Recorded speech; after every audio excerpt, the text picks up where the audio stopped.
Linda, you're taking on the challenge of cycling from Land's End to John O'Groats. Why are you doing it?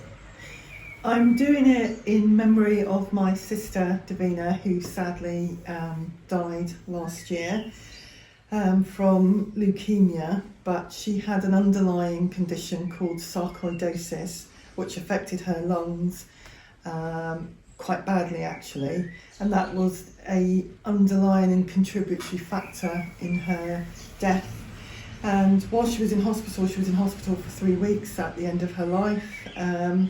I went to visit her, and we were laughing and joking about me doing this bike ride because she thought it would be good to see me suffer. And we genuinely believed that she would be there at the end of it. And she died less than a week after that conversation, and it was very unexpected, very sudden. So it just seems a really fitting tribute to Dee that we carry on that journey and also raise funds and awareness for sarcoidosis, because it was something that really upset her, that her illness wasn't very well known, it wasn't very well understood, and people didn't make many, if any, allowances for her. So sadly, in the last few years of her life, she had to withdraw more and more from doing everyday things. You know, leaving the house was a big thing for her because she had multiple chemical sensitivities. So everyday things like perfume, fragrances, anything that you find in day-to-day cleaning products, candles, air fresheners, would produce severe allergic reactions for her.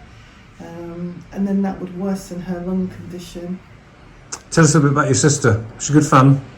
Oh my God, yeah. Everyone that knew Dee, to a man, they always say what they remember about her is her huge smile.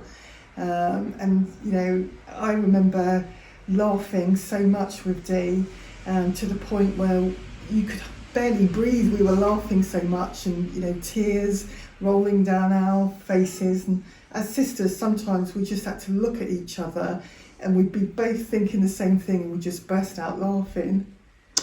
Land's End to John O'Groats, that's a long old way. So are you an experienced cyclist? Not really.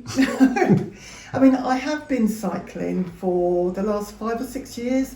I started cycling, ironically, to do a charity 100-kilometre bike ride, which at the time I thought was an enormous undertaking, and I wasn't sure that I would be able to do it. And I found that I quite enjoyed it, so I carried on. I met a lot of really lovely people through cycling, and it's a nice way to keep fit. But I did slack off a little bit last year.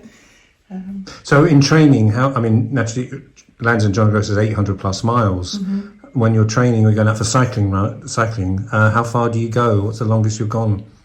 I haven't actually done many really long rides. I think the longest I've done is about 65 miles, so just about 100 kilometres.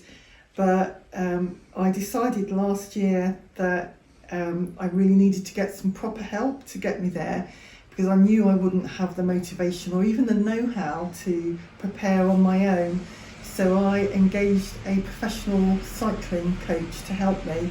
So he put together a horrendous training programme. So I've been training 6 days a week since October. I've cycled in that training. I've done about 3,200 miles, and I've done 130 odd thousand feet of climbing, possibly more. It's so painful, I'm trying to block it all out. So add to the pain, which part of the cycle are you least looking forward to? I'm really nervous about the first 2 days because everyone says that it's horrendous. There are lots of short, sharp hills in Cornwall, and I guess thinking about it, you're coming up from sea level, so after the slog of the uphill, there's no joy of the downhill, I'm afraid. It's all up, up, up and up. And regarding the fundraising, and we will link everything on this story, is that it's not just about the money. You're saying raising awareness. I get this a lot with different conditions. There's conditions, illnesses, cancers that people are aware of, but there's a lot like this one that people just don't know about. We need to raise awareness, don't we?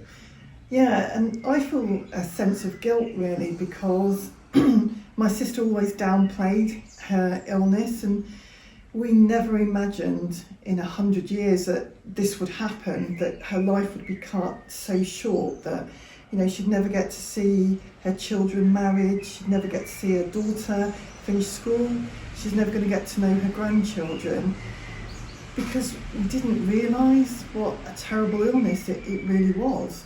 And since she's died, I've been in constant contact with the charity, and I've just found out so much more about the illness and how it affects people in different ways, because I initially thought it was just lungs, but it can attack any of your organs. It can be quite debilitating, and most people, luckily, they get it and they fully recover from it.